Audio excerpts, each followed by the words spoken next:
kind of forgot about him throughout the show. This guy's been staring at us the whole time. I don't know, we got like 20 of them if you want one.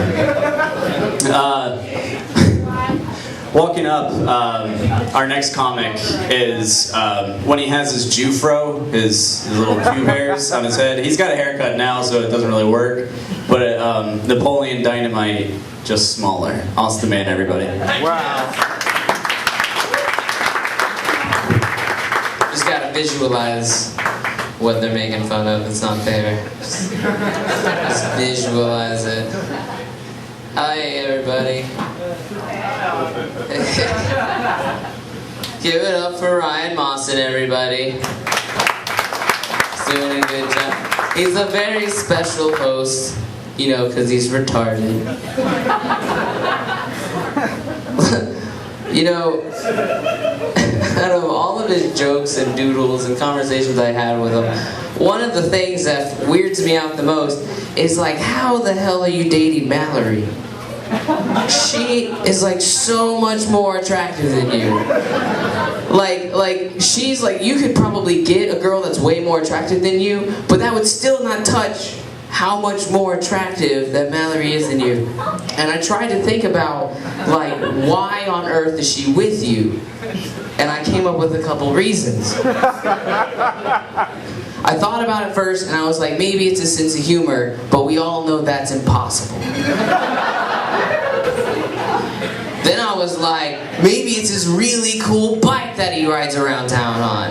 I mean, it's really cool looking. He rolls up his pant leg. He can put some pegs on it and take her around town, barring hills. But no, that can't be it either. So I figured it's gotta be one of two possibilities. Either because she works at an animal hospital, she just has a thing for taking care of poor, sickly, pathetic puppies that can't do a goddamn thing for themselves and need a place to stay. Or she's wanted for murder. And she's just trying to keep a low profile. And let's face it, she can't get much lower than you. So, you know, she was talking to me, and she started dating you after she already knew you, and like was your roommate. So that means that like she didn't just, which made me feel better because she didn't just like walk into a room one day and it's like, I gotta fuck that guy. Like that's my next boyfriend. Like that's what she said to herself when she saw him. It had to grow on her, you know, like dying. Like there's 5 stages of dating Ryan R. Ryan, well you too, but Ryan Mawson. He has a girlfriend. We'll get to you later. There's denial. So she had sex with him for the first time, and she knew that immediately changed their relationship. And she's like, no, maybe he just will think that this is okay, that this isn't a next step, or anything like that, and he won't want to have sex with me ever again. Then that leads us to anger when he does.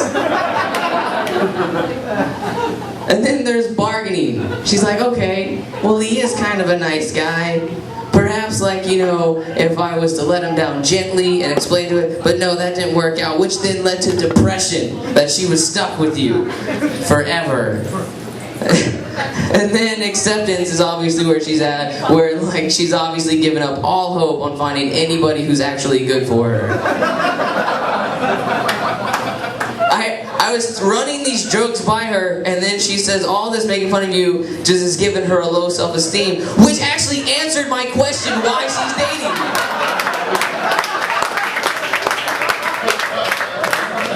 It was perfect. I didn't even need any of this.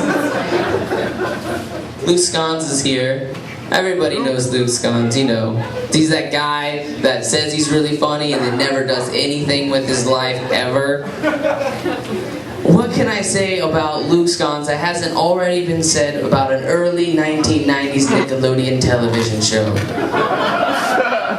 I mean, it used to be funny. I'm pretty sure I remember that. But now every time I watch it, it's reruns and I want to punch myself in the face for ever liking it. I was talking to him on the phone about this, Rose. I'm like, are you worried that you're going to have to write new material for the first time in 3 years? Other than saying, no, I've got Lisa's jokes. He's like, I'm going to kill them. They're not going to see where I'm coming from. I'm going to surprise them just like I surprise all of my audiences. And then I said, Luke, you are in your room. I can hear you. Roasted.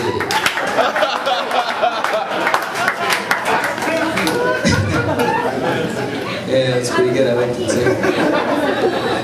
Connor mentioned that he's never met my wife. I apologize. She told me she only wanted to meet the comedians. And I made the mistake of forgetting that you hang out with comedians too. But I'm going to get straight to the point. The top of your head. You have a very odd-shaped head, as everyone has already mentioned. In fact, going on last, I realized that that was not good enough, because like everyone knows. So I just wrote down that the fact that it's also flat in the end. A lot of people don't realize, because it's straight up against the wall right now, no space in between. Flat head.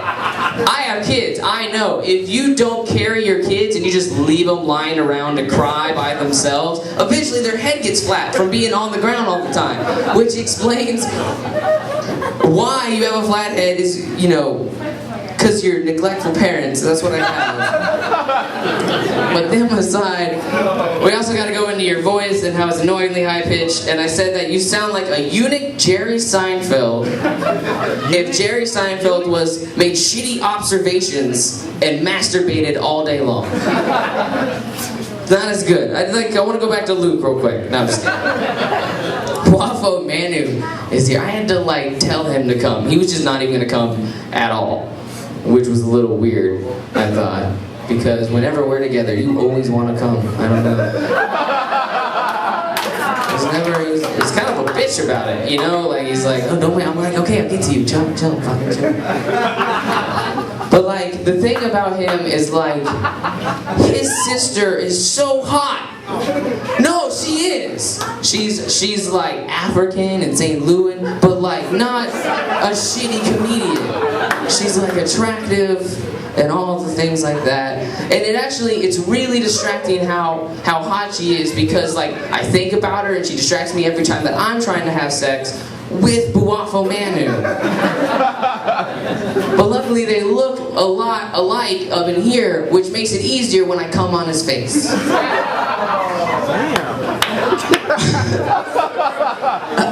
I'm not trying to say that he's gay or anything, but the way he sucks my dick and jiggles my balls really doesn't help his case at all. That's weird stuff. What else? Gay balls. Oh yeah. No. Apparently I was just kidding, according to my notes, and that I don't think he's gay, because he's constantly showing me pictures of girls and telling me stories about all these different girls that he actually has sex with. I've never met any of them, and he usually brings it up when I'm not trying to talk about this, but he always tells me that he's with girls and he wants to make sure that I'm aware of this. I mean, what kind of gay guy would go through all that trouble just to convince somebody that they want to? It makes no sense. Plus, when I asked Mike Hardy about it, he goes, that guy is about as straight as me. And I was like, oh, okay. So, sorry I ever questioned that. So, speaking of gay people, I noticed that there were a couple faux hawks in the area. Michael Mann, we gay back, way back in high school. Me and you, we hang out, you know, I gave you his number. That helped. I gave him I hooked up this cute couple, by the way. And then Mike Argo is also here. So gay faux hawks aside, I really want to thank him. You know, I thought it was a mohawk, but I realized that his teeth were so scary that his hair is just scared and trying to run away.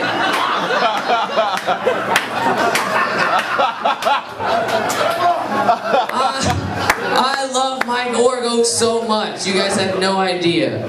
He reminds me a lot of a microphone. Because, you know, the only time he's funny is when a comedian is standing right next to him. If you've ever seen him on stage, you probably saw just the beginning and looked in through the window smoking a cigarette and was like, okay, he's finally off. I'm gonna go back in stage. This guy has the ability to kill a show faster than John Wilkes Booth. That's the guy who killed Lincoln. In the middle of a show. That's why that joke is funny. Jason Boschel.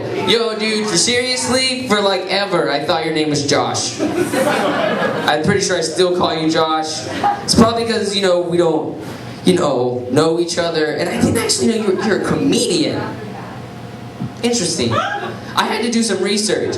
But like, howler monkeys assure me that you're a comedian. And I have to believe the howler monkey comic troupe, because that is nothing but funny, popular, notable comedians.